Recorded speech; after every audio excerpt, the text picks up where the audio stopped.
एक शख्स लगभग 45 वर्ष के थे तब उनकी पत्नी का स्वर्गवास हो गया था। लोगों ने दूसरी शादी की सलाह दी, परंतु उन्होंने यह कहकर मना कर दिया कि पुत्र के रूप में पत्नी की दी हुई भेंट मेरे पास है और इसी के साथ पूरी जिंदगी अच्छे से कट जाएगी।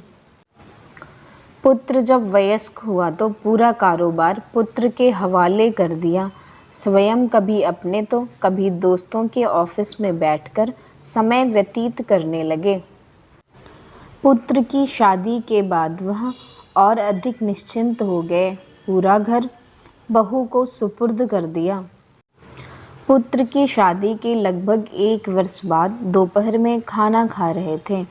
पुत्र भी लंच करके ऑफिस से आ गया था और हाथ मुंह धोकर खाना खाने की तैयारी कर रहा था। उसने सुना कि पिताजी ने बहू से खाने के साथ दही मांगा और बहू ने जवाब दिया कि आज घर में दही उपलब्ध नहीं है। खाना खाकर पिताजी ऑफिस चले गए। थोड़ी देर के बाद पुत्र अपनी पत्नी के साथ खाना खाने बैठा। खाने में प्याला भरा हुआ दही भी था। पुत्र ने कोई प्रतिक्रिया नहीं दी और खाना खाकर स्वयं भी ऑफिस चला गया।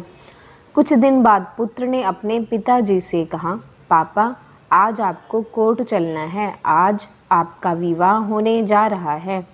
पिता ने आश्चर्य से पुत्र की तरफ देखा और कहा, बेटा, मुझे पत्नी की आवश्यकता नहीं है और मैं तुझे इतना स्नेह देता हूँ कि शायद तुझे भी माँ की ज़रूरत नहीं है।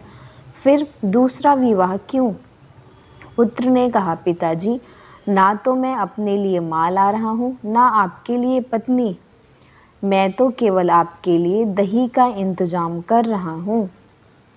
कल से मैं किराए के मकान में आपकी बहू के साथ रहूँगा तथा ऑफिस में एक कर्मचारी की तरह वेतन लूँगा ताकि आपकी बहू को दही की कीमत का पता चले। माँ बाप हमारे लिए एटीएम कार्ड बन सकते हैं और हम उनके लिए आधार कार्ड तो बन ही सकते हैं।